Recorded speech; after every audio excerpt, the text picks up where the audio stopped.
എല്ലാവർക്കും നമസ്കാരം. Challenger ആപ്പിന്റെ YouTube ചാനലിലേക്ക് എല്ലാവർക്കും സ്വാഗതം.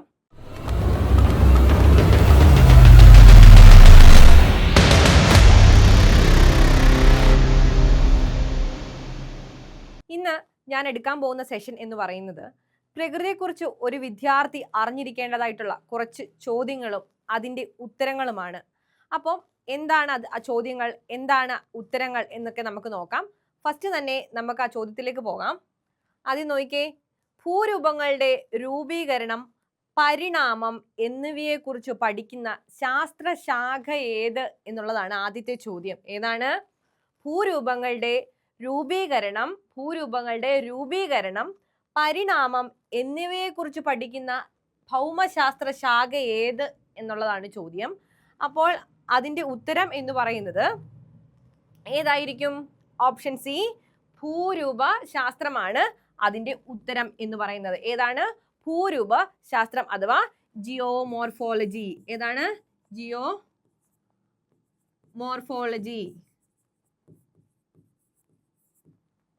എന്താണ്? ഭൂരൂപശാസ്ത്രം അഥവാ ജിയോമോർഫോളജി ആണ് എന്ത് എന്ന് പറയുന്നത്. ഭൂരൂപങ്ങളുടെ രൂപീകരണം, പരിണാമം എന്നിവയെക്കുറിച്ച് പഠിക്കുന്ന ഭൗമശാസ്ത്ര ശാഖ ഏതാണ് എന്ന് ചോദിച്ചു കഴിഞ്ഞാൽ ഇനി ഒരിക്കലും എന്താണ് ഉത്തരം അറിയില്ല എന്ന് പറയരുത്. ഉത്തരം ഭൂരൂപശാസ്ത്രം അഥവാ ജിയോമോർഫോളജി എന്ന് പറയുന്നതാണ് കേട്ടോ. അപ്പം ഇതാണ് നമ്മുടെ ഉത്തരം എന്ന് പറയുന്നത്. അപ്പോൾ ഇനി അടുത്ത ചോദ്യത്തിലേക്ക് പോകാം. മരുഭൂമിയിൽ ഭൂരൂപങ്ങൾ ഉണ്ടാകാനായിട്ട് കാരണമാകുന്ന ബാഹ്യശക്തി ഏതാണെന്നുള്ളതാണ്. അപ്പോൾ അത് നമുക്ക് നമ്മുടെ കോമൺ സെൻസ് കൊണ്ട് പറയാൻ പറ്റും അല്ലേ? ഏതായിരിക്കും എന്ന് നമുക്ക് നമ്മുടെ കോമൺ സെൻസ് യൂസ് ചെയ്താൽ നമുക്ക് പറയാൻ പറ്റും. അപ്പോൾ ഏതാണ്? മരുഭൂമിയിൽ ഭൂരൂപങ്ങൾ ഉണ്ടാകാൻ സാധ്യതയുള്ള അല്ലെങ്കിൽ ഉണ്ടാകാൻ കാരണമാകുന്ന ബാഹ്യശക്തി ഏതാണ്? അപ്പോൾ നമുക്ക് ഉത്തരം അറിയാം. ഏതാണ്? കാറ്റാണല്ലേ ഉത്തരം? അതെ, ഓക്കെ. അപ്പോൾ ഇത് നമുക്ക് നമ്മുടെ കോമൺ സെൻസ് കൊണ്ട് മനസ്സിലാക്കാൻ പറ്റുന്ന ഒരു ഉത്തരമേ ഉള്ളൂ. അതേതാണ്? കാറ്റ്. ഇനി അടുത്ത ചോദ്യത്തിലേക്ക് പോകാം. ശ്രദ്ധിച്ചേ, ഭൂരൂപങ്ങൾ ഉണ്ടാകുന്നതിന് സഹായിക്കുന്ന ശക്തികളെ ഏതു പേരിൽ അറിയപ്പെടുന്നു?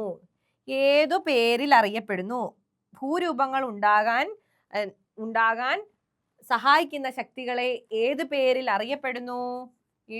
അറിയപ്പെടുന്നു? അത് നമുക്ക് കോമൺ സെൻസ് വെച്ച് കണ്ടെത്താൻ പറ്റുന്നതേ ഉള്ളൂ. ഏതാണ് ഉത്തരം? ഭൂരൂപ രൂപീകരണ സഹായി. അപ്പോൾ നമ്മൾ ആദ്യം എന്ത് പഠിച്ചു? ഭൗമശാസ്ത്ര ശാഖ ഏതാണെന്ന് പഠിച്ചു. അതായത് ഭൂമിയുടെ രൂപീകരണം അല്ലെങ്കിൽ പരിണാമം ഇവയെക്കുറിച്ച് പഠിക്കുന്ന ഭൗമശാസ്ത്ര ശാഖ ഏതാണ്? ജിയോമോർഫോളജി അഥവാ ഒരു ഭൂരൂപ ശാസ്ത്രം എന്ന് പറയുന്നത്. അത് കഴിഞ്ഞ് നമ്മൾ നോക്കി ചോദ്യം എന്തായിരുന്നു? മരുഭൂമിയിൽ ഭൂരൂപങ്ങൾ ഉണ്ടാകാൻ കാരണമാകുന്ന ബാഹ്യശക്തി ഏത് എന്നുള്ളതായിരുന്നു രണ്ടാമത്തെ ചോദ്യം. അതിന്റെ ഉത്തരം എന്താണ്? അതും എന്താണ്? നമ്മുടെ കോമൺ സെൻസ് വെച്ച് നമുക്ക് കണ്ടെത്താൻ പറ്റുന്ന ഉത്തരമാണ്. ഏതാണ്? കാറ്റ്. അപ്പം ഇതൊക്കെ വളരെ ബേസിക്സ് ആയിട്ടുള്ള നമ്മൾ പ്രകൃതിയെക്കുറിച്ച് അറിഞ്ഞിരിക്കേണ്ട വളരെ അടിസ്ഥാനപരമായിട്ടുള്ള കുറച്ച് വസ്തുതകളെ ഉൾപ്പെടുത്തിക്കൊണ്ടാണ് ഈ ഒരു ക്ലാസ് എടുക്കുന്നത് കേട്ടോ. അപ്പൊ ഇനി മൂന്നാമത്തെ ചോദ്യത്തിന് ഉത്തരം എന്തായിരുന്നു? ഭൂരൂപങ്ങൾ ഉണ്ടാകുന്നതിന് സഹായിക്കുന്ന ശക്തികളെ ഏതു പേരിൽ അറിയപ്പെടുന്നു? ഭൂരൂപ രൂപീകരണ സഹായി എന്ന് അറിയപ്പെടുന്നു. ഇനി അടുത്ത ചോദ്യത്തിലേക്ക് പോകാം. ചോദ്യം കണ്ടോ? കാറ്റിന്റെ നിക്ഷേപണ ഫലമായി മരുഭൂമികളിൽ കാണപ്പെടുന്ന ചന്ദ്രക്കലയുടെ ആകൃതിയിലുള്ള മണൽ കൂന ഏത്? ചന്ദ്രക്കലയുടെ പ്രധാനപ്പെട്ട ഒരു ഭാഗമാണ്. ഏതാണ്? ചന്ദ്രക്കലയുടെ ആകൃതിയിലുള്ള മണൽ കൂന ഏതാണ്? പറഞ്ഞേ, ഏതാണ്? അറിയാമോ? ഏതാണ്? ബർക്കനുകൾ. എന്താണ്? കാറ്റിന്റെ നിക്ഷേപണ ഫലമായി മരുഭൂമികളിൽ കാണപ്പെടുന്ന ചന്ദ്രക്കലയുടെ ആകൃതിയുള്ള ഭൂരൂപം അല്ലെങ്കിൽ മണൽ കൂന ഏത് എന്ന് ചോദിച്ചാൽ ഉത്തരം ഏതാണ്? ബർക്കനുകൾ. ഏതാണ്? ബർക്കനുകൾ. ഉത്തരം എന്താണ്? ചന്ദ്രക്കലയുടെ ആകൃതിയുള്ള മണൽ കൂനയുടെ പേരെന്താണ്? ബർക്കനുകൾ. ഇനി അടുത്ത ചോദ്യത്തിലേക്ക് പോകാം. മരുഭൂമി കാഴ്ചകൾ കാണാനാകാത്ത ലോകത്തിലെ ഏക വൻകര ഏത്? മരുഭൂമി കാഴ്ചകൾ കാണാനാകാത്ത ലോകത്തിലെ ഏക വൻകര ഏത്? ഏത്? ഉത്തരം യൂറോപ്പ്. ഉത്തരം യൂറോപ്പ്. ഏതാണ്? മരുഭൂമി കാഴ്ചകൾ കാണാനാവാത്ത ലോകത്തിലെ ഏക വൻകരയാണ് ഏത്? യൂറോപ്പ് എന്ന് പറയുന്നത്. ഓക്കെ, ഇനി അടുത്ത ചോദ്യം, തിരമാലകളുടെ നിക്ഷേപണ ഫലമായി രൂപം കൊള്ളുന്നത് എന്ത്? തിരമാലകളുടെ നിക്ഷേപണ ഫലമായി രൂപം കൊള്ളുന്നത് എന്ത്? തിരമാലകളുടെ എന്താണ്? നിക്ഷേപണ ഫലമായി രൂപം കൊള്ളുന്നത് എന്ത്? എന്താണ്? ബീച്ചുകൾ. ഏതാണ്? ബീച്ചുകൾ. തിരമാലകളുടെ നിക്ഷേപണ ഫലമായി രൂപം കൊള്ളുന്നത് എന്താണ്?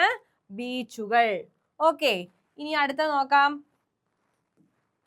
ശ്രദ്ധിച്ചേ, കാറ്റിന്റെ അപരദന നിക്ഷേപണമാണ് മരുഭൂമികളിൽ എന്തുണ്ടാക്കുന്നത് എന്നാണ് നമ്മൾ നോക്കാൻ പോകുന്നത്. ശ്രദ്ധിച്ചേ, കാറ്റിന്റെ അപരദന നിക്ഷേപണം. അപരദനവും വന്നു, നിക്ഷേപണവും വന്നു. ഓക്കെ, ശ്രദ്ധിച്ചേ, കാറ്റിന്റെ അപരദനം എന്ന് പറയുന്നത് അതെന്താണ്? അപരദനം കൂൺശിലകളാണ്. അപരദനം, അപരദനം, അപരദനം കൂൺശിലകൾ. നിക്ഷേപണമാണ് എന്ത്? മൺകൂനകൾ. നിക്ഷേപണമാണ് മൺകൂനകൾ. അപ്പോൾ കാറ്റിന്റെ അപരദന ഫലമായിട്ട് എന്തൊക്കെ ഉണ്ടാവുന്നുണ്ട്? അപരദന നിക്ഷേപണ ഫലമായി എന്തൊക്കെ ഉണ്ടാവുന്നു മരുഭൂമിയില്? മൺകൂനകളും ഉണ്ടാവുന്നുണ്ട്. എന്ത്? കൂൺശിലകളും ഉണ്ടാവുന്നുണ്ട്. മണൽ കൂനകളും കൂൺശിലകളും ഉണ്ടാവുന്നുണ്ട് കേട്ടോ. ഇനി അടുത്ത ചോദ്യം ശ്രദ്ധിച്ചേ, ഒരു പ്രധാനപ്പെട്ട ചോദ്യമാണ്, ശ്രദ്ധിച്ചോണം. ചാരു കസേരയുടെ രൂപത്തിലുള്ള താഴ്വരകളെ ഡാഷ് എന്ന് പറയുന്നു. എന്താണ്? ചാരു കസേരയുടെ രൂപത്തിലുള്ള താഴ്വരകളെ ഡാഷ് എന്ന് പറയുന്നു. അപ്പൊ എന്താണ് ഉത്തരം? പ്രധാനപ്പെട്ട ഒരു ചോദ്യമാണ്. എന്ത്? ചാരു കസേരയുടെ രൂപത്തിലുള്ള താഴ്വരകളെ ഡാഷ് എന്ന് പറയുന്നു. ഉത്തരം ഏതാണെന്ന് അറിയാമോ? ഉത്തരം സിർക്കുകൾ. ഉത്തരം ഏതാണ്? സിർക്കുകൾ. ചാരു കസേരയുടെ രൂപത്തിലുള്ള താഴ്വരകളെ ഏതു പേരിൽ അറിയപ്പെടുന്നു? സിർക്കുകൾ എന്ന് അറിയപ്പെടുന്നു. ഒരിക്കലും മറക്കരുത്, സിർക്കുകൾ. ചാരു കസേര, സിർക്കുകൾ. ചാരു കസേര, സിർക്കുകൾ. ഇങ്ങനെ പഠിച്ചു നോക്കുക, ചാരു കസേര, സിർക്കുകൾ. ഓക്കെ, ഇനി അടുത്ത ചോദ്യം നോക്കിക്കേ. ഗുഹയുടെ മേൽക്കൂരയിൽ പറ്റിപ്പിടിച്ചിരിക്കുന്ന ഭൂരൂപങ്ങൾ ഏതു പേരിൽ അറിയപ്പെടുന്നു? വളരെ പ്രധാനപ്പെട്ട ഒരു ചോദ്യമാണ്. ഗുഹയുടെ മേൽക്കൂരയിൽ പറ്റിപ്പിടിച്ചിരിക്കുന്ന ഭൂരൂപങ്ങൾ ഏതു പേരിൽ അറിയപ്പെടുന്നു? അപ്പൊ ഏതാണെന്ന് നോക്കിയാലോ? ഏതായിരിക്കും? ഓപ്ഷൻസ് നോക്കിക്കേ. സ്റ്റാലഗ്മൈറ്റുകളുണ്ട്, സ്റ്റാലക്ടൈറ്റുകളുണ്ട്, ശിലാസ്തംഭങ്ങളുണ്ട്. ഏതൊക്കെയാണ്? സ്റ്റാലഗ്മൈറ്റുകളുണ്ട്, സ്റ്റാലക്ടൈറ്റുകളുണ്ട്, ശിലാസ്തംഭങ്ങളുണ്ട്, സ്തംഭങ്ങളുണ്ട്. അപ്പം ഏതായിരിക്കും ഉത്തരം? ഉത്തരം സ്റ്റാലക്ടൈറ്റുകളാണ്. ഉത്തരം ഏതാണ്? സ്റ്റാലക്ടൈറ്റുകളാണ്. അതായത് ഭൂഗർഭ ജലവുമായിട്ട് എന്താണ്? ചുണ്ണാമ്പ് മിശ്രിതമുണ്ടായി അത് ഗുഹയുടെ മേൽഭാഗത്ത് പറ്റിപ്പിടിക്കുന്നു കേട്ടോ. അതിനുശേഷം എന്ത് ചെയ്യുന്നു? കാലക്രമേണ അത് വളർന്ന് എന്താവുന്നു? താഴേക്ക് വരുന്നു. ഇതിനെ സ്റ്റാലക്ടൈറ്റ് എന്ന് പറയുന്നു. ഇതേ പ്രതിഭാസം എന്താണ്? താഴെ ഭാഗത്ത് നടക്കുന്നു. ഇതിനെ എന്താണ്? സ്റ്റാലഗ്മൈറ്റുകൾ എന്ന് പറയുന്നു. ഈ സ്റ്റാലക്ടൈറ്റും സ്റ്റാലഗ്മൈറ്റും കൂടെ എന്താണ്? കാലക്രമേണ വളർന്ന് ഒന്നാകുന്നു, ഒരു സ്തംഭം പോലെയാകുന്നു. ഇതിനെയാണ് എന്ത് എന്ന് പറയുന്നത്? ശിലാസ്തംഭം എന്ന് പറയുന്നത് കേട്ടോ. അപ്പൊ എന്താണ് സ്റ്റാലക്ടൈറ്റ്, എന്താണ് സ്റ്റാലഗ്മൈറ്റുകൾ, എന്താണ് സ്തംഭങ്ങൾ? ഇതൊക്കെ പ്രധാനപ്പെട്ട ഭാഗമാണ്. അത് വിശദമായിട്ട് വേറൊരു ക്ലാസ്സിൽ എടുക്കാം കേട്ടോ. ഇനി അടുത്ത ചോദ്യം നോക്കിക്കേ. ഇനി നദിയുടെ അപരദന ഫലമായി ഉണ്ടാകുന്ന ത്രികോണ സമാനമായ ഭൂരൂപം ഏതാണെന്നാണ് ചോദ്യം. ഏതാണ്? നദിയുടെ അപരദന ഫലമായി ഉണ്ടാകുന്ന ത്രികോണ സമാനമായ ഭൂരൂപം ഏതാണ്? ത്രികോണ സമാനമായ ഭൂരൂപം ഏതാണ്? അത് ഡെൽറ്റയാണ്. എന്താണ്? ഡെൽറ്റയാണ്. അതെങ്ങനെയാണെന്നറിയാമോ? നദീമുഖത്തില് ഈ ജലത്തിന്റെയും അതുപോലെ തന്നെ അവസാദത്തിന്റെയും ഒക്കെ അളവ് വളരെ കൂടുതലായിരിക്കും. അപ്പൊ എന്ത് ചെയ്യും? ഈ നദികളൊക്കെ കൈവഴികളായിട്ട് പിരിഞ്ഞൊഴുകും. വഴികളായിട്ട് പിരിഞ്ഞൊഴുകും. അപ്പം ഇങ്ങനെ പിരിഞ്ഞൊഴുകുന്ന നദികളുടെ അവസാദങ്ങൾ എന്താവും? ഈ കൈവഴികളിൽ അടിഞ്ഞുകൂടും. അങ്ങനെ എന്താവും? അവിടെ ഈ അവസാദങ്ങൾ കൈവഴികളിൽ നിക്ഷേപിക്കപ്പെടും. അങ്ങനെ എന്താവും?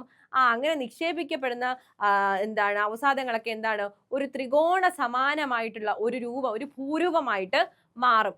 ഒരു ത്രികോണ സമാനമായിട്ടുള്ള ഒരു ഭൂരൂപമായിട്ട് മാറും. ഈ ഭൂരൂപത്തെയാണ് എന്ത് പറയുന്നത്? ഡെൽറ്റ എന്ന് പറയുന്നത്. ഏതാണ്? ഡെൽറ്റ എന്ന് പറയുന്നത് വളരെ പ്രധാനപ്പെട്ട ഒരു ഭാഗമാണ്. കാരണം നമുക്കറിയാം നമ്മുടെ PSC ഏറ്റവും കൂടുതൽ ഇപ്പം ചോദിച്ചുകൊണ്ടിരിക്കുന്നത് സ്റ്റേറ്റ്മെന്റ് വൈസ് ക്വസ്റ്റ്യൻസ് ആണ്. അപ്പൊ അങ്ങനെ വരുമ്പോഴത്തേനും ചിലപ്പം ഇങ്ങനത്തെ ക്വസ്റ്റ്യൻസ് ഒക്കെ ധാരാളം ചോദിക്കാനുള്ള സാധ്യതകൾ വളരെ കൂടുതലാണ്. അപ്പൊ കൂടുതലും ഇങ്ങനത്തെ കാര്യങ്ങളൊക്കെ പഠിച്ചു വെക്കാനായിട്ട് ശ്രമിക്കുക. അപ്പൊ എന്താണ്? നമ്മൾ ഡെൽറ്റ പറഞ്ഞു. ഡെൽറ്റയ്ക്ക് ഒരു ഉദാഹരണമാണ് സുന്ദരവനം ഡെൽറ്റ. ഏതാണ്? സുന്ദരവനം ഡെൽറ്റ. സുന്ദരവനം ഡെൽറ്റ. സുന്ദരവനം ഡെൽറ്റ ഈ ഡെൽറ്റയ്ക്കൊരു ഉദാഹരണമാണ്. ഇങ്ങനെ ഒരു വിദ്യാർത്ഥി അറിഞ്ഞിരിക്കേണ്ട പ്രകൃതിയുമായി ബന്ധപ്പെട്ട കുറച്ച് ചോദ്യങ്ങളും ഉത്തരങ്ങളുമായിരുന്നു ഇന്നത്തെ ക്ലാസ്സിൽ ഉൾപ്പെടുത്തിയിട്ടുണ്ടായിരുന്നത്. വളരെ ബേസിക്സ് ആയിട്ടുള്ള കാര്യങ്ങളിൽ നിന്നാണ് തുടങ്ങിയത്. എന്താണ് ജിയോമോർഫോളജി, എന്താണ് ഡെൽറ്റ, എന്താണ് സ്റ്റാലക്ടൈറ്റ്, സ്റ്റാലഗ്മൈറ്റ്, സ്തംഭങ്ങൾ, ഇതൊക്കെ എന്താണ് ഈ ഭൂരൂപങ്ങൾ എങ്ങനെയാണ് ഉണ്ടാകുന്നത്, ഇനിയും എന്താണ് വിശദമായിട്ട് ഇനിയും ഇതിന്റെ ക്ലാസ്സുകളായിട്ട് വരുന്നതായിരിക്കും. ഇതുപോലെയുള്ള ചോദ്യങ്ങൾ വൺ വേർഡ് ചോദ്യങ്ങളായിട്ട് വരുന്നതായിരിക്കും. ഇങ്ങനെ വൺ വേർഡ് ചോദ്യങ്ങൾ ആയിട്ട് വരുമ്പോൾ എന്താണ് അതിന്റെ എക്സ്പ്ലനേഷൻസ് തരുമ്പോഴത്തേനും നിങ്ങൾക്ക് അത് കൂടുതലും നിങ്ങൾ അത് മനസ്സിലാക്കും. നിങ്ങൾ ആ ഒരു എക്സ്പ്ലനേഷൻസ് കൂടുതലും നിങ്ങൾ മനസ്സിലാക്കുകയും ഇതുപോലെയുള്ള സ്റ്റേറ്റ്മെന്റ് വൈസ് ക്വസ്റ്റ്യൻസ് വരുമ്പോഴത്തേനും നിങ്ങൾക്ക് അത് നല്ല രീതിയിൽ എഴുതാനായിട്ട് സാധിക്കുകയും ചെയ്യും. ഓക്കെ, അപ്പം ഇതുപോലെയുള്ള ക്ലാസ്സുകളുമായിട്ട് ഇനിയും വരുന്നതായിരിക്കും.